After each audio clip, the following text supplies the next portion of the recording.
Happy birthday, President Biden. 82 years old. That's the age you'll be when the next election comes around. Here's a little tribute we've put together for you. We have to take care of the cure. That will make the problem worse no matter what. The critics are raving about Joe Biden. Well, I'm not sure you should assume I'm not corrupt. Now, you can have all of Joe Biden's greatest hits from 1970 to 2020. Senile Records presents this special 50th anniversary edition. Our Secretary of State insisted, and this broke the meeting up basically in terms of her influence, that this be called caucus. You ever been to a caucus? No, you haven't. You're a lying dog-faced pony soldier. Reverend, it's not only that we have less than half the people, almost half the people in the United States living in poverty. Yes, Joe Biden actually said these things. You can have them all for just $19.88, like the year Joe Biden ran for. He does now. If you have a problem figuring out whether you're for me or Trump, then you ain't black. The list of Biden gaffes actually continues and continues and continues. Can someone please make it stop? Have you taken a cognitive? No, I haven't taken a test. Why the hell would I take a test? Before you got in this program, you take a test where you're taking Biden. I'm a Democratic candidate for the United States Senate. How you intend on getting the union vote when there is a large portion of the union workers that are gun enthusiasts, and you are actively trying to diminish your Second Amendment right and take away our guns? You're full of shit. All right, thank you. Shush. Take your your AR-14s. Okay, this is not okay. Hold on. All right. Hey, let's Don't tell me there's a lot of guys. Now is the time to heed the timeless advice from Teddy Roosevelt. Speak softly and carry a big stick. End of quote. I promise you, the president has a big stick. I promise you.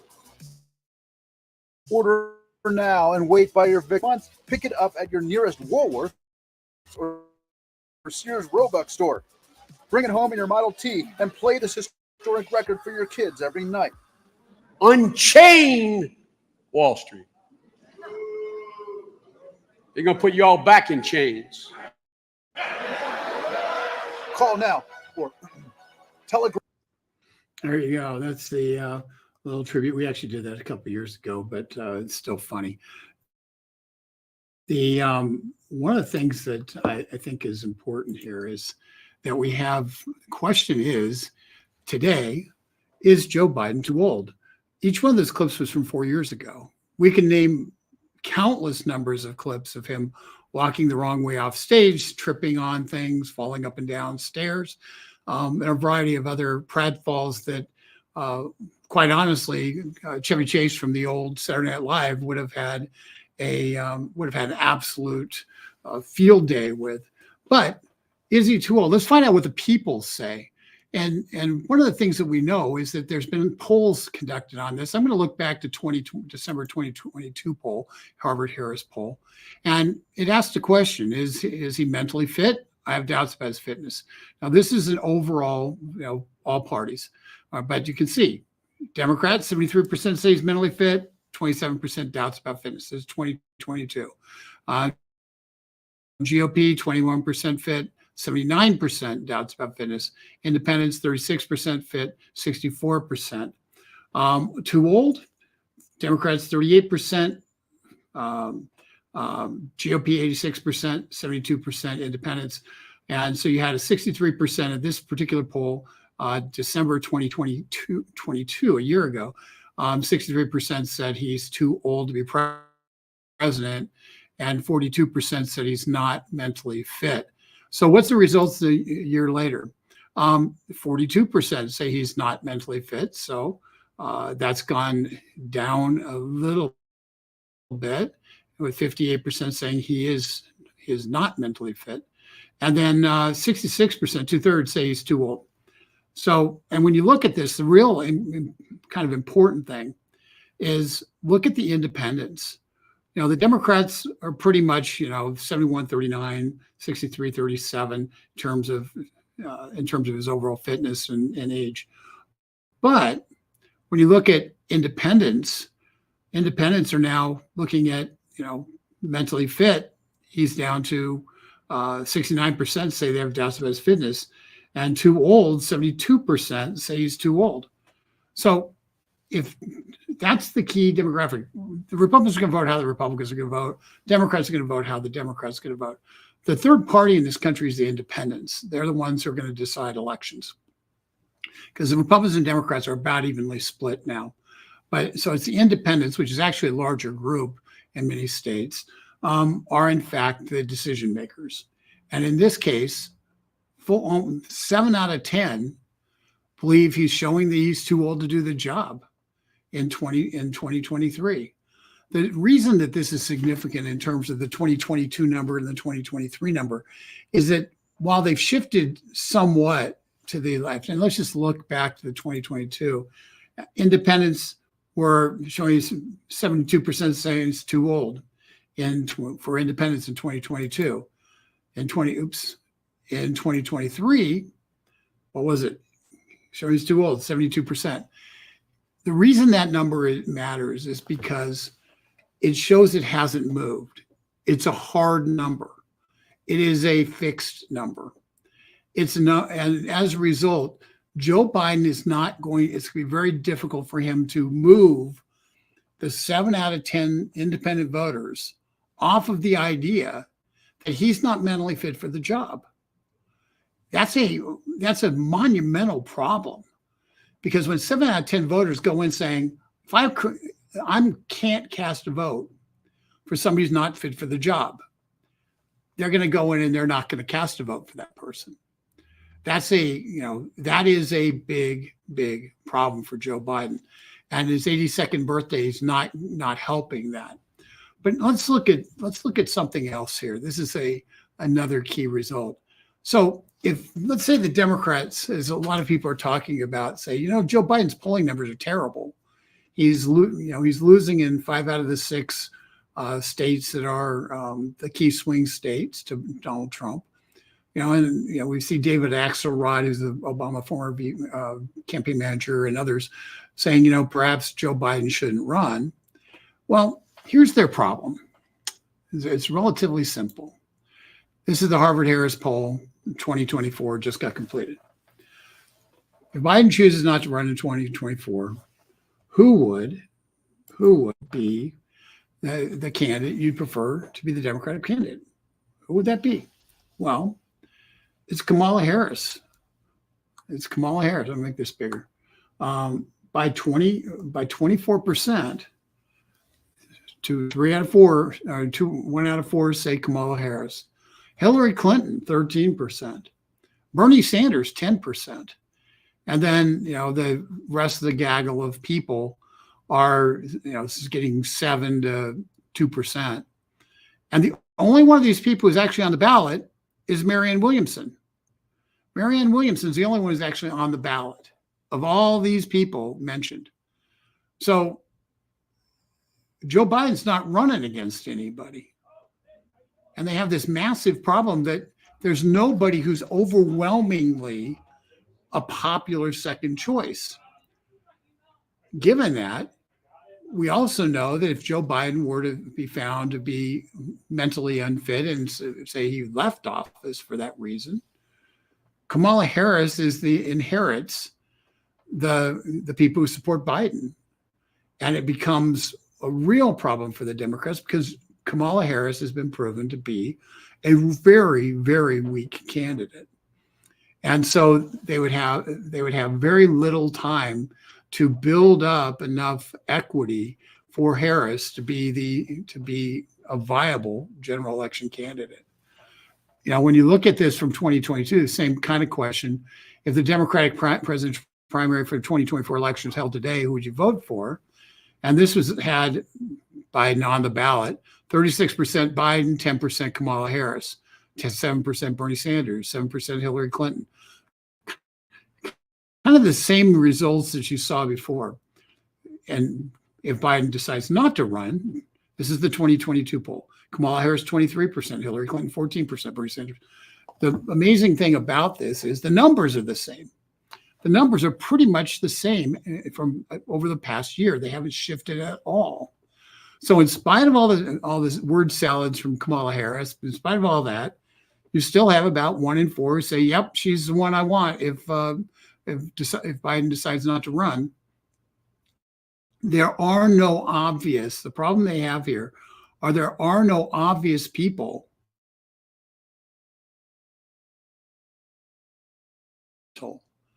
If Joe Biden doesn't run, they don't have a replacement.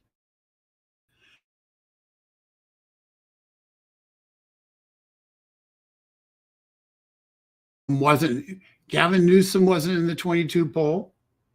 Look at him. And, kind of the elephant in the room or donkey in the room, such as it is, Michelle Obama's not in it. So the Democrats have this real problem. They don't have, of the people who the pollsters could figure out to ask, they don't have somebody other than Michelle Obama who actually does anything. And we don't know how Michelle Obama polls. So they don't have a natural person to step into the breach. There's not a young rising star. Kamala Harris is at the top because she's seen as being the most likely successor because she's the vice president. And so it would be natural to say, well, I want the Biden administration to continue. So I'm going to say Kamala Harris, she would be, if he steps down, she would be president. So that's so this is a problem for the Democrats. It's a huge problem for the Democrats, and that they don't have somebody who jumps up and says, this person, if they jump in the middle of, in the summer, for instance, they don't have somebody who automatically just everybody jumps up and down and says, yeah, I support that person. One of the things that I just learned this weekend when I was reading a bunch of stuff is that the Democrats changed in 2022, changed their nominating process. In the event you get to the convention and get beyond the convention and the nominee drops out, and their convention's in August. And so if they get past the convention, the nominee drops out, the Democratic National Committee is who picks the nominee. You don't have primaries, you don't have anything. They've cleared all that up. It's just, backroom deal, smoke, cigar smoke choice for who gets to be president. And seemingly the same thing would be true in terms of vice president. So although you could leave the same vice presidential nominee, presumably Kamala Harris, and have a different presidential nominee. So they have the backroom deal system set up. They set it up in 2022 in anticipation of this problem. And so for those of you who are looking for some kind of resolution on this, the challenge is this. It's a very real challenge. Nobody's on the ballot besides Biden.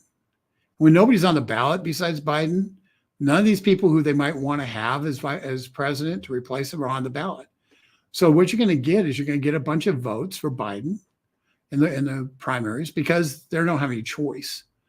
And then you're going to have all these Biden delegates who are going to be good Democrat stalwarts who are going to come to a convention, and they're going to be confronted with a choice. And so that will be your kind of a telltale thing. But watch what's going on. Watch what's happening with this. The one thing that's clear is that the Democrats seemingly are relatively unaware that Joe Biden has a mental fitness problem. Independents are very much aware that he has a mental capacity problem and that he's too old. And here on this 82nd birthday, I don't think the Democrats really want to remind everybody that it is his 82nd birthday. But let's just be clear about one thing. This is not an age thing. This is about capacity to do the job. This is about these polls that show that Joe Biden is getting creamed by Trump time and time and time again on national polls. And remember, Donald Trump won only a handful of national polls in 2020 and in 2016 as well. So Donald Trump doesn't normally lead national polls because California has 1/9, and it reflects that. California goes overwhelmingly for the Democrat, and it's really hard to catch up when 1/9 of the population is going overwhelmingly for the Democrat.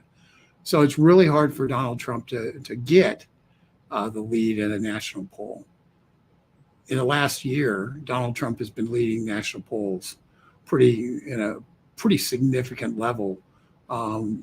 It's unprecedented for him as a candidate since 2015. So what do you get? You've got a rejection of results. This is not about his age. Age isn't the issue. The issue is that the Biden policies have failed. The issue is that independents don't want a continuation of the Biden policies. That's the issue. When they look at, and minorities as well, when they look at the results under Trump and the results under Biden, they say, I would prefer the results under Trump. I want the Trump policies back. So let's just not mistake, this isn't just an age issue that the Democrats are confronting. It's a rejection of their policies. And every time we make it about age, we're ignoring the actual fact that people are rejecting the Biden spend us into inflation policies. They're rejecting Biden's energy policies, which have made us energy dependent on people who don't like us around the world rather than energy independent. They don't like the policies that are, in fact, killing jobs, high-paying jobs, in the sectors that actually produce energy, and other basically construction and elsewhere. What they want is a president. They don't want a president who, when he goes and meets with the Chinese dictator Xi, is greeted on the streets of San Francisco. Xi was greeted on the streets of San Francisco with flag waving, with Chinese flags and not an American flag to be seen for his motorcade. Obscene, massive public relations victory for Xi. They don't want that. Americans don't like the fact that we came into this presidency with no wars and we're coming out of it with 2 and maybe 3. They don't like that. And what's most important is they're tired of the censorship. They're tired of the craziness. They're tired of the Biden administration being uncaring and unfeeling towards the wants and needs of Americans, and seemingly putting foreign entities and people and foreign citizens ahead of American citizens and American veterans. And lastly, I really don't like the fact we have an open border with millions pouring across it every year. We're illegal. We don't know who they are, many of them. And our country is less safe. They don't like the crime wave that's hitting the country, as the effect of Black Lives Matter and the policies they brought in have caused a crime wave that is very hard to, it's easy to deal something with because you have to just start putting people back in jail and making people accountable for crimes. But they're tired of it. They don't like their streets being covered in poo. They don't like their streets being unsafe to walk. They don't like their big cities being turned back into the way they were in the 1970s, when they were unsafe for law-abiding people to be out on the streets at night. They don't like that, and they reject it. And that is the Biden policy. That's the Biden administration. That's Biden's America. And if ever a guy would want to return us to the 1970s in terms of criminality on the streets, and the 1970s where we have a war in the Middle East, and the 1970s where we have all sorts of we have inflation in the 1970s. Joe Biden's basically returned this country to where it was when he first entered politics, to the 1970s, where he's very comfortable to exist and be an elected representative. So Biden is too old. There's no doubt, but it's his policies that are being rejected, not just his bumbling, fumbling ways, because as we showed you in the video up front, he's always been a bumbler and a fumbler. It's nothing new there. But you know what else? Joe Biden has never lost a general election in his entire career. He has never lost a general election. And I think it's largely because people underestimate him. And let's make certain that we don't underestimate Joe Biden because of his foibles and gaffes, because he is a very adept politician who always finds a way to win elections. And with that, I'll leave you with that somber note on Joe Biden's 82nd birthday, because people are rejecting the policies. Let's make sure we hammer the policies and not his age, because somehow, some way, he always manages to turn it on the 2 or 3 times he needs to, so he can seem like he's competent. So let's not dwell on that. Let's dwell on the policies that have failed America, and the fact people are not better off than they were when he got into office, and the world is not a safer place than when he got into office. And with that, that's how we should go dealing with Joe Biden's age and incapacity. Is let's go how the policies are incapacitating America. With that, this is Rick Manning, Americans for Limited Government. I hope let's see what we've got here on the chats. I'm going to go over, I'm just going to turn it over to the chat now. And let's see how I've got. Yeah, I'll just go to this one because this is AR-14. Yeah, it's astonishing when you go through these things. The lack of actually any knowledge is pretty amazing. I'll tell a story about when I was an NRA lobbyist for 9 years, and I was at an event.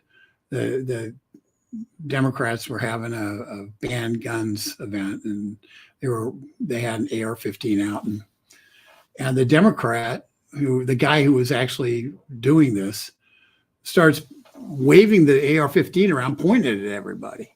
And and you're sitting there going, first rule, gun safety, you don't point a gun at somebody unless you intend to use it.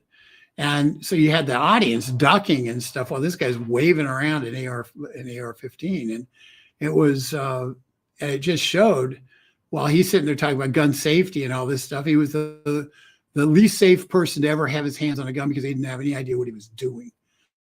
And so Joe Biden similarly doesn't have. You'd think after all those years in the Judiciary Committee, all those votes on banning guns and the like, that he would actually know that it was an AR-15, but apparently he hasn't attended those hearings or wasn't paying very close attention. But yeah, I'd say these guys are dangerous. Let's see here.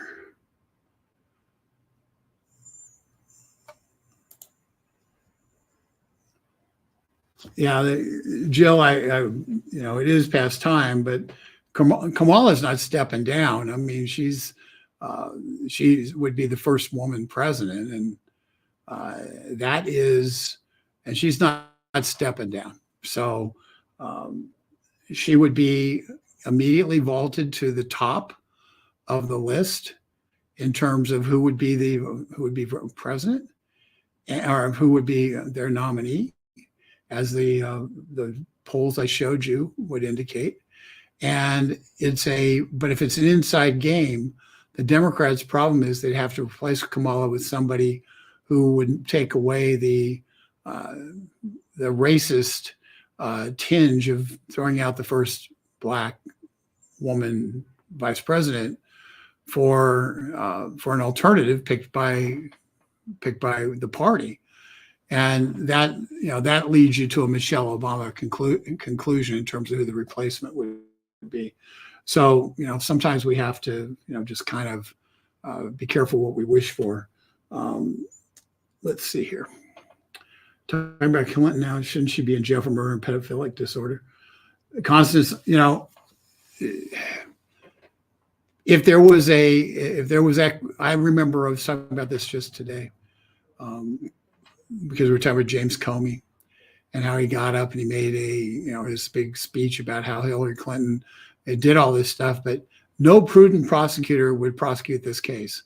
Yet we've got a special counsel who's prosecuting complete garbage cases against President Trump.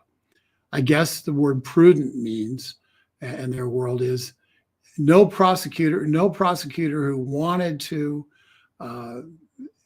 would be bold enough to actually prosecute Hillary Clinton on these cases, because that's a dangerous world to travel down. But yeah, it's amazing when you look at what Hillary Clinton was involved in, and you just go back and look at that Comey speech 3 weeks before the election and see all the things that she'd done that they didn't prosecute her on. And then you compare it to what they are prosecuting Donald Trump on. Let's see, who gives where Gary? It's his birthday, and we're going to recognize that. But for Joe Biden, having it be his birthday is not a good thing, because it reminds everybody that he's 82 years old. Yeah, well, Grant, here's the thing. I bring this up because I think it's important people see it. I don't know what the heck that picture is, but there are some people that no matter how incapable Joe Biden is, they will vote. They will vote for anybody but Donald Trump. So remember, there are never Trumps there, and I'm glad that Gary or Grant brought this up, because he, in fact, demonstrates that, and we can just acknowledge that some people would rather see the country go in the toilet than to have an alternative. The alternative that, quite honestly, majority of Americans right now would prefer. Too old, just watching Lizzie's wave. Too old 4 years ago. It's extremely obvious and very bothersome. Diana, I agree. But once again, if you put Gavin Newsom up with the same policies, I think you have the same problems. And so I prefer not to focus on the age. I prefer to focus on the failed policies. If we win on the policies, then we can correct them after the election. If we win on age and incompetency, there will be the immediate statement will be, oh, this was a referendum on Biden's age. It wasn't a referendum on the policies of Joe Biden. And there'll be very little psychological bump in support for moving ahead with changes. We need to win on the policies. We need to take advantage of this now. Joe Biden can't defend them. Every time he tries to, he muffs it up. So let's attack him on the America Last policies, the open borders, the destruction of the American energy industry, the destruction of our foreign policy interests, the weakness towards China, the fact that we have people have lost about 20% of value of their paychecks under Joe Biden. That's a big deal. Your people have basically lost most of the money they gained under the Trump presidency. And that's a policy problem that Joe Biden has. And that's a policy problem we have to ram down his throat. And that's how we can get this fixed, is we have to win on policy, not personality. With that, I'm going to leave you guys to your own devices. Thank you very much. And if I don't see you tomorrow, have a great Thanksgiving. Remember who we're thankful to, and because Thanksgiving, you can't give thanks unless you're giving thanks to someone, and Thanksgiving is designed to be akin to a national day of prayer and thanks to God for all the blessings. Praise God for whom all blessings flow. So that is what the Thanksgiving is about. So let's bring God into our Thanksgiving celebrations. And with that, I will talk to you tomorrow.